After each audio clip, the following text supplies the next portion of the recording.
When leaders and loyalists of the All Progressives Congress APC assembled in Abuja, the federal capital, not many believed the party summit would go beyond presenting a viable alternative to the ruling party. And so it appeared, until the keynote speaker at the event, Dr. Obiageli Ezekwesili, took the stand. I come to you not as a politician, and therefore I am free to speak exactly the way that I must speak.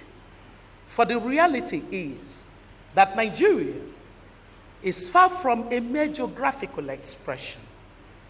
The problem is that the people of Nigeria haven't understood that there is common heritage and common destiny, and that everything about the territory of any nation is determined not by any individual, but because amongst one of my many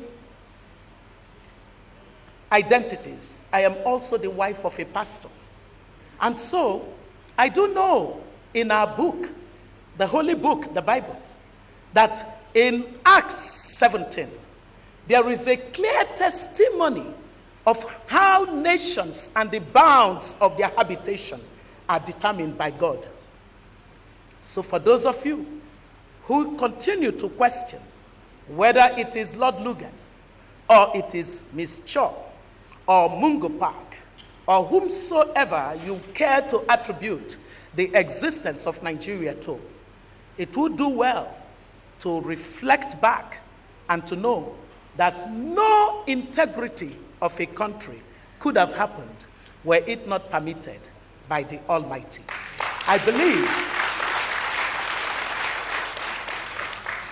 believe that we would have been less than a country by now, would have been less than the country we are today. Nigeria would not be the big population that it speaks to, which is economic development is important. Had it been that the Civil War did not come to an end, if any part of Nigeria breaks away from Nigeria as constituted, you no longer have Nigeria. I need every one of us to always bear that in mind. What remains would not be Nigeria. What remains would be some name that would not be as significant as having a population of multi-ethnic people constituting the largest population in a continent like Africa.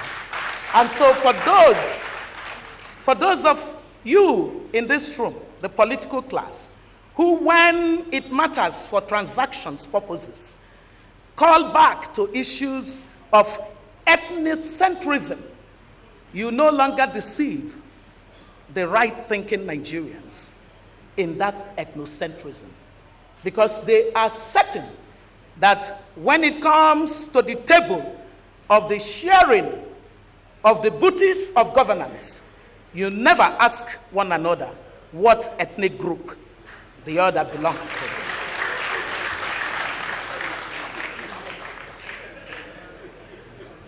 You ask me to speak, you would have to bear with me. By the way, I was one person that had said that on the basis of the tragedy of the death of young people, I couldn't find myself as a mother accepting the idea that we were having a big party amongst the elite. It was a party for the elite. You all went. Don't behave as if you didn't go. Some of you all went. Okay, but there were people that, people in your party went. So we don't have a party crisis in Nigeria. We have a Nigeria political class problem. That's what we have. That's what we have. That's what we have. All the young people that I spoke to were shocked at the complete disconnect and almost cognitive and emotional dissonance of the older generation from the pains that they feel. as those you have birthed. What happened to the country that held so much promise on that morning of October 1, 1960? After all, nothing makes the point of the failure to successfully transit from a country to a nation than the fact that we are yet again at a place of conversation about our country. We need to talk yet again. After many times of talk, what happened?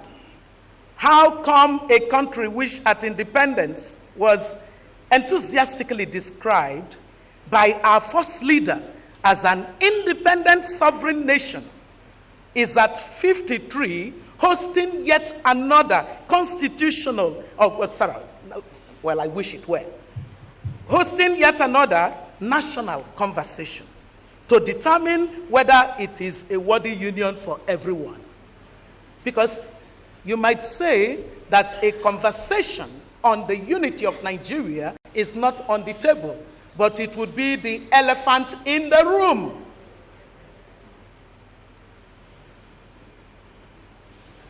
Ladies and gentlemen, I told you you're going to get uncomfortable at some time in the course of this speech. Tracing the nation's political history followed a particular trajectory, and Dr. Ezekwesili was aware that her direction would make her hosts pretty uncomfortable.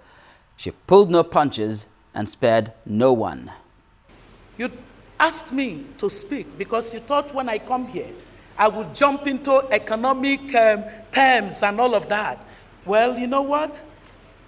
My topic is called The Uncomfortable Truth of Elusive Economic Development, Nigeria's century-old failures and prospects for a new Nigeria, so that you can understand why it is that I have not launched into growth rate and all of that. Because these are the uncomfortable issues that must be addressed. All nations that we have studied that have moved from mere economic growth to economic development had to deal with the issues that we're talking about. You cannot grow and develop until you are bound in a common sense of vision, in a common sense of identity, in a common sense of purpose and direction, where your diversity becomes a strength and not a source of threat. That's why I'm taking you through this. Ladies and gentlemen, the fact is that even following the most traumatic civil war that ended in 1970, the reemergence of our country provided a context to rally the entire citizenry to build from country to nation, but we missed that opportunity. We just carried on. We did not build a nation after what was an unbelievable tragedy. We just carried on, Nigeria, and we marched on. Sadly, that was a missed opportunity. Is it therefore not heartrending that the present state of our country nearly questions our status as one country? The pain of this truism is that we are in 2014 faced with exactly the same types of ethnic issues that dotted our union in the 60s. It's unbelievable. By the way, I was born as a child of the Republic in 1963. And to know that the same issues that history clearly indicates we wrestled with in 1960 and the 60s continue to be the same issues we are dealing with in 2014. Amazing. Ladies and gentlemen, your gathering cannot be a gathering to talk about how you're going to take the party in office out of office. Your gathering has to be a conversation deeper than that. You must have a country first and have living citizens before you can govern them.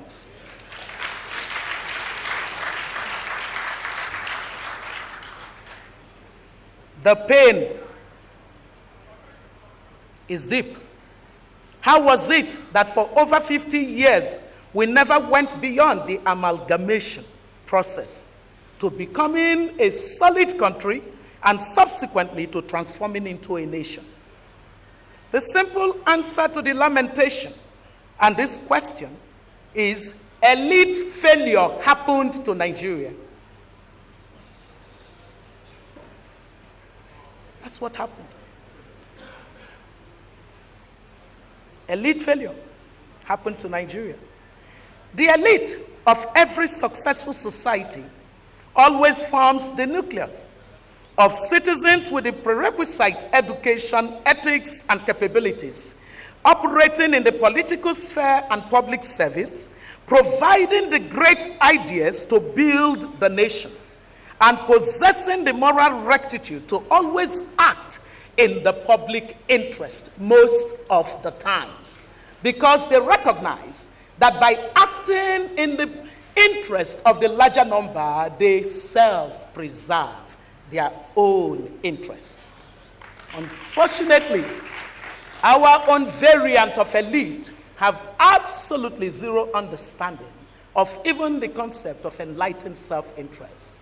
They would imperil the system in a consummate obsession with transaction mode as a way of rulership, not leadership.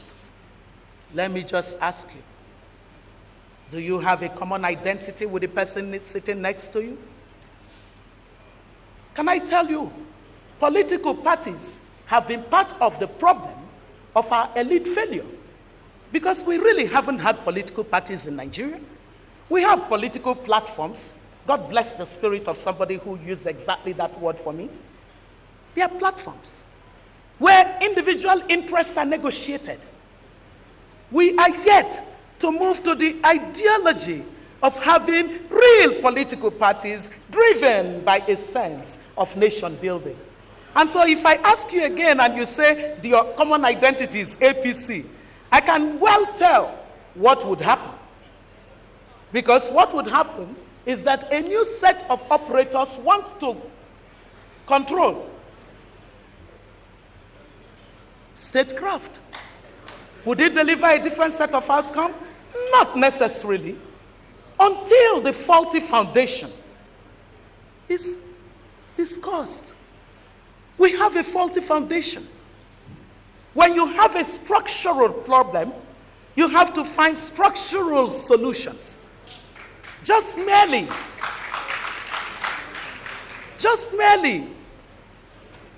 changing acronyms and doing the migratory dance that happens between one set of acronyms and another set of acronyms does not solve the problem of the 50-something years of failure since our independence. It is a problem, ladies and gentlemen. If you are at a place where the leadership that is emerging would accept these failures and actually have a candid conversation that the society is forcing you to have, then would you say that you have begun to move this nation away from the norm?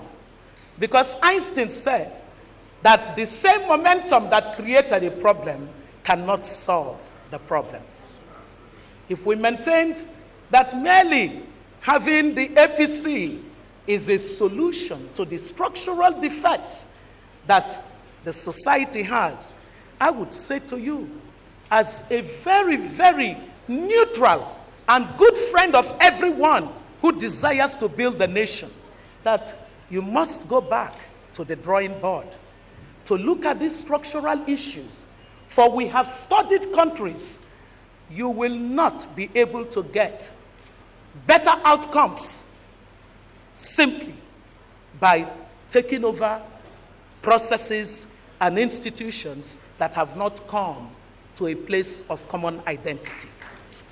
Nigerians say that the twin problems of corruption and poverty present a common identity for them, simply because these are two things that have not discriminated between their ethnic group, their religion, and their region.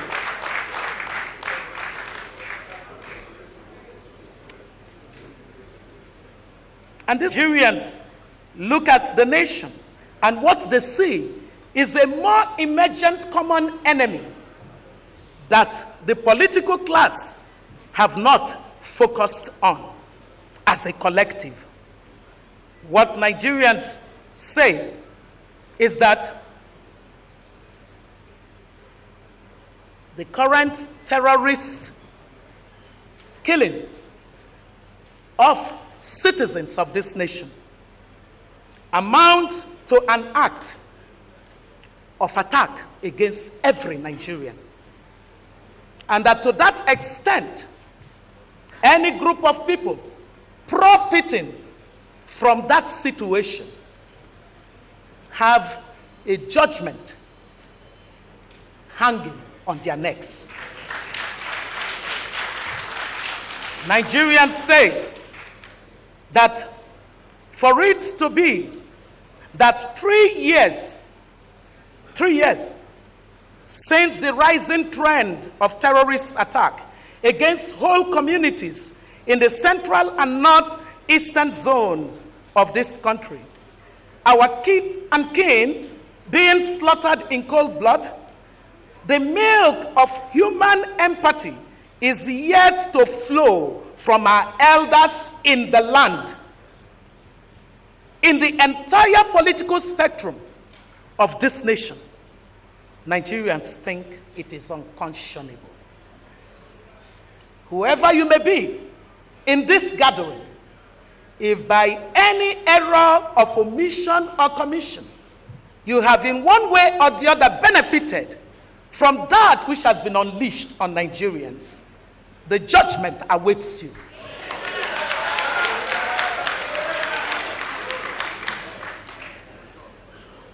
Nigerians say it is unconscionable that despite the massive public resources committed to security spending, that the government has not inspired enough confidence in the communities and the larger public that feel excluded from the more secured lives of the political elite. Nigerians are amazed that they are left to their own design.